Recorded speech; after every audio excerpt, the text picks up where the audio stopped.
પહેલા તો આવામાં અનિવાર્ય કારણોથી મોડું થયું, એટલા માટે આપ સૌનો હું હાથ જોડીને ક્ષમા માંગુ છું। ભાઈઓ બહેનો, આજે અનેકવિધ કામોના લોકાર્પણ, ખાતમુહૂર્ત, લગભગ માણસા તાલુકામાં 241 કરોડ રૂપિયાના લોકાર્પણ ને ખાતમુહૂર્ત થયા।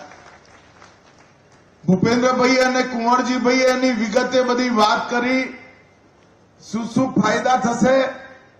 પણ ભૂપેન્દ્રભાઈ, તમને ખબર નહીં હોય, અમે માણસાથી સાયકલ પર અંબોડ આવતા હતા, ભાડાની સાયકલ લઈને આવતા હતા, અને પાછા જતા પહેલા પંચર ના પડ્યું એવું કોઈ દાડો બન્યો નતું। અને આજે